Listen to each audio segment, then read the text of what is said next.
Mas é que tá, gente. Eu acho também que nós temos um outro lado interessante disso tudo. Porque talvez ninguém na humanidade estivesse preparado para essa explosão de informação que houve hoje em dia. Não, é muito grande. Eu acho que eles grande. perderam o controle. Perdeu, Rogério. Você quer ver uma coisa? Eu vou dar um exemplo, assim, e acho que foi até aqui no teu programa mesmo. Eu falei que eu achava que a Rússia ia perder a guerra da informação. Eu achava. A guerra da comunicação.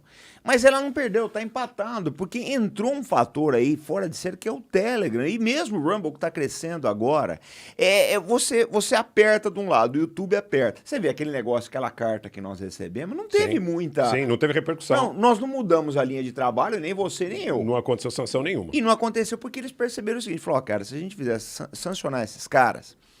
Eles vão partir para outro lugar, né? E o que vai acontecer? Nós é que vamos ficar isolados. Então, eu acho que é o mesmo problema das sanções. Eu acho que o objetivo disso aqui, lá atrás, das redes sociais, das plataformas, era controles mais estritos. Porque vai saber o que você compra, aonde você vai, com quem você conversa, com quem você... Enfim, até a localização física, né?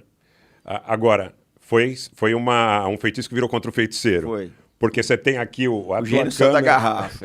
O gênio saiu da garrafa. Você tem aqui a sua câmera, você vai bater a fotografia, você vai fazer o vídeo, você vai interagir com pessoas, vai distribuir em grupos. Eles tentam controlar isso também de alguma forma. Então, cada vez tentando mais. Mas tá difícil. Eu não sei se vai... Sinceramente, gente, olha, eu sei que existe, é aterrorizante o que está acontecendo, mas eu não sei se vai ser possível. Por quê? Porque, vamos lá, vamos colocar o seguinte...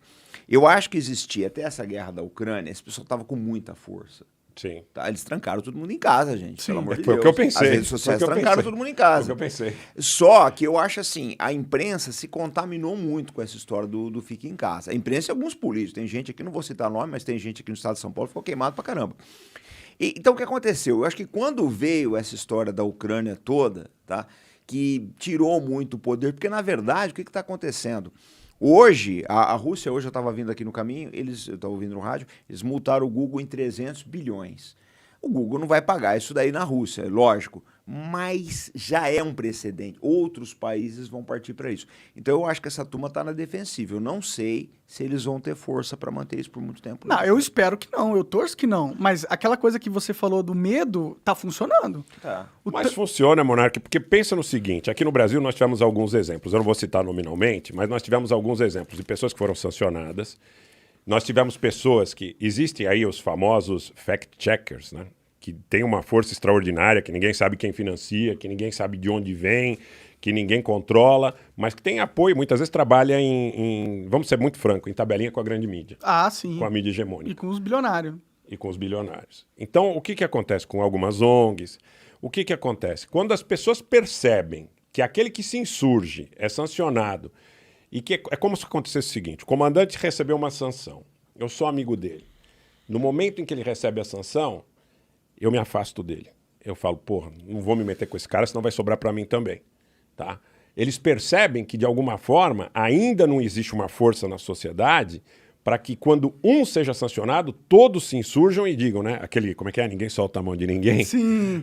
Mas em termos práticos, fala, porra, se está acontecendo com o cara hoje, lembra muito aquela história do período do nazismo e da Segunda Guerra Mundial. Primeiro levaram meu vizinho, depois levaram o cara porque o cara era judeu, depois levaram porque o cara era católico, depois levaram porque o cara era comunista, e vão acabar vindo te buscar. Um dia. Um dia vão vir te buscar. Um dia vão. Então, a questão é, se você permite, sem se insurgir de alguma forma, que essas coisas se tornem uma rotina, de alguma forma, essa omissão dos bons, né? Acaba causando também um dano para a sociedade a médio e longo. Mas eu entendo as pessoas.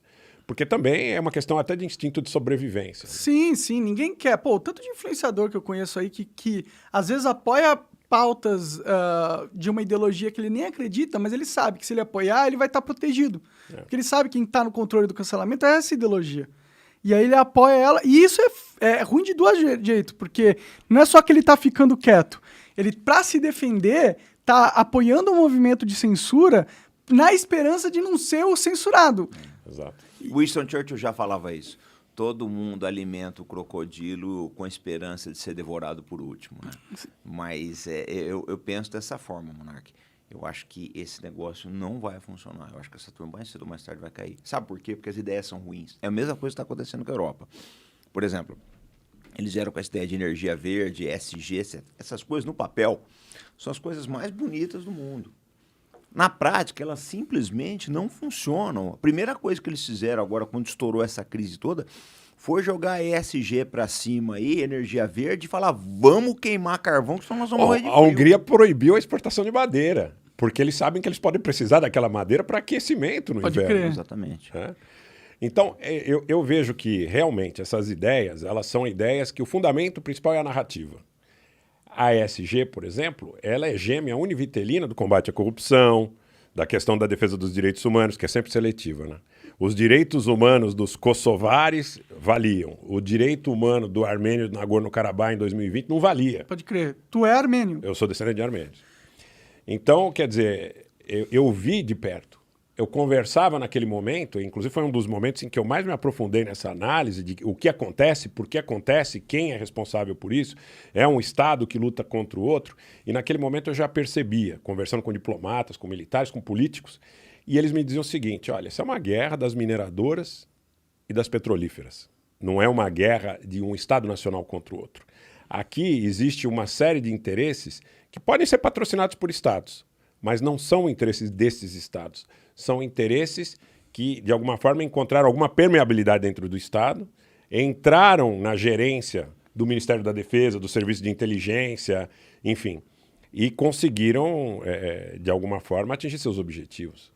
Mas as petrolíficas e as mineradoras não são a favor de as pessoas queimarem mesmo as paradas e, porra... Em tese, não. Em tese, eles têm políticas de defesa dos direitos ambientais, práticas de governança que não permitam a corrupção. Se você pegar, em tese, é maravilhoso. Em tese, é maravilhoso. Mas a prática não tá funcionando assim. No mundo subterrâneo é coisa diferente. Pode crer. Bom, a gente vê quanta madeira sai do Brasil, né? Muita madeira saindo daqui, né? E não é só isso, né, Monark? Por exemplo, você faz uma guerra... Essas grandes corporações, elas têm vários braços, né? Você faz uma guerra, eles ganham aí vendendo, porque na verdade a gente pensa em corporações, mas são os fundos, né? Esses fundos, Também, que, na verdade. também. O que acontece? O cara ganha dinheiro na hora que ele vende armas, ele ganha dinheiro depois daquilo que for sair de contrato e nos contratos de reconstrução também. Então, é um jogo econômico muito grande. Por exemplo, você vê esse caso da Ucrânia aí, né? Eles já estão pensando na reconstrução. O comandante outro dia falou um negócio interessante, né? Esse negócio das midterms nos Estados Unidos, do financiamento dessas campanhas. Como é que acontece o financiamento dessas campanhas? Quando você libera uma verba muito grande, por exemplo, para a Ucrânia, eles vão fazer compras. Sim. Vão fazer compras em grandes corporações, que certamente serão assediadas por agentes políticos, naquela famosa modalidade do payback. Então o cara vai dizer, eu tenho um caminho para você, eu tenho uma grana carimbada aqui para você, mas você vai ajudar a financiar a minha campanha. Então, essa grana, ela circula nesses meios. Esses 50 bilhões não vão parar na Ucrânia, vai uma fração disso. Pode crer. E fica pensando, os Estados Unidos está com vários problemas de infraestrutura lá. Eles não estão nem aí. O dando Rogério 50 fala uma bilhões coisa que é uma qualquer. grande verdade, né? Os Estados Unidos é uma das frases mais inteligentes que eu já vi, assim, que define bem a nossa era. A frase é do Rogério. Os Estados Unidos é a maior nação ocupada do mundo, e é verdade. Porque não tem nada a ver, a guerra da Ucrânia não tem nada a ver com o americano, meu amigo, que está com sem teto, com o cara que está morrendo de overdose de opioide, não tem nada a ver com isso. Eu tenho muitos parentes que moram nos Estados Unidos, muitos amigos que moram nos Estados Unidos, e eles dizem que essa sensação que nós temos aqui, sobre o que a gente está falando aqui, que eles sentem da mesma forma e não sentem como uma questão, por exemplo, que o americano médio interprete ou haja com naturalidade em relação a isso. Eles percebem tudo isso. É que aí entra aquele lance de vamos dividir a sociedade, vamos discutir se é comunista, vamos discutir se é fascista, vamos discutir, sabe? Porque é o famoso diversionismo que faz com que o que é realmente importante não seja discutido. Passa de roldão. Né?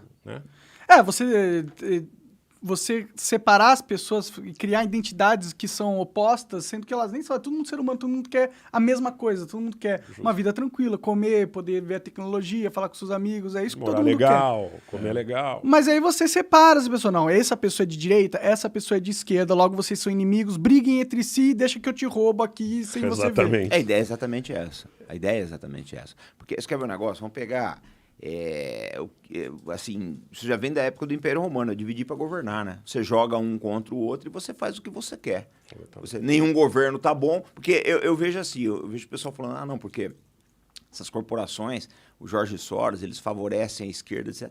Não, meu amigo, eles vão favorecer primeiro quem tá por baixo para enfraquecer quem tá por cima. Essa que é a verdade. Eles não querem uma governabilidade, porque um país bem gerenciado, bem administrado, você rouba menos, você não consegue roubar. Porque os interesses do país vão ficar em primeiro lugar, Sim, e não se tem um da governo corporação. forte lá, ele chega para você, vem cá, a tua empresa tá tirando, que foi o que aconteceu com a Rússia agora. Chegaram no Google e falaram, não, você vai ser multado em 300 bilhões. 300 bilhões. O Google não vai pagar isso, a gente sabe que não vai, mas ele tem ativos na Rússia que o pessoal vai confiscar. Pode então, crer. já começou uma reação. Vai perder mercado, vai perder oportunidade, não vai se estabelecer ali. Quer dizer, então, realmente o governo do Putin, nesse aspecto, por mais que possa ter defeitos, a gente não conhece os meandros, efetivamente, do que são os limites impostos a essas oligarcas ou não, mas aparentemente colocou limites para esses oligarcas. Porque tá rolando uma briga de oligarcas, né? Oligarcas do Ocidente contra oligarcas do Oriente. O que acontece hoje, de alguma forma, está dentro dessa esfera. Se você pegar, por exemplo, estudar o que aconteceu na Ucrânia desde o final do período soviético, você vai verificar que já desde então há uma briga entre um pedaço da Ucrânia que etnicamente é russo e um pedaço da Ucrânia que etnicamente respeita uma outra situação. Né? Entendi. Você tem aí a região do Donetsk, a região de Lugansk, mesmo a região de Odessa, as regiões do sul, perto do Mar de Azov, Mariupol, que tem populações russas imensas dentro da Ucrânia. E ali você tinha interesses dessas populações representados por alguns oligarcas. Esses oligarcas e os oligarcas que estavam sustentados pelo Ocidente, vamos dizer, o grupo do Zelensky, que está no poder hoje, eles já tiveram diversos embates. Tiveram na Revolução Laranja, em 2004, tiveram no período que precedeu o Maidan com o Yanukovych, tentando, de alguma forma, contentar a União Europeia e contentar a Rússia, fazer uma concessão para um lado, uma concessão para o outro, mas em algum momento ficou claro a opção desse grupo por Washington e por Londres. Uhum. E aí Moscou disse, opa, nós estamos perdendo a Ucrânia, nós temos pleitos territoriais históricos, porque essa Ucrânia, do jeito que a gente conhece hoje, grande parte foram ações do governo do Stalin, a partir de 1922, que, para contemplar o interesse da União Soviética, acabou entregando áreas historicamente russas para a Ucrânia. Leia-se, regiões ao sul e ao leste. Tá? Então, o Putin... Você acaba de assistir um corte do Monarch Talks. Agradeço demais, mas se você quiser ver o vídeo na íntegra e acompanhar ao vivo todas as transmissões, você tem que ir lá no rumble.com/monarch para não perder nada. Segue a gente lá.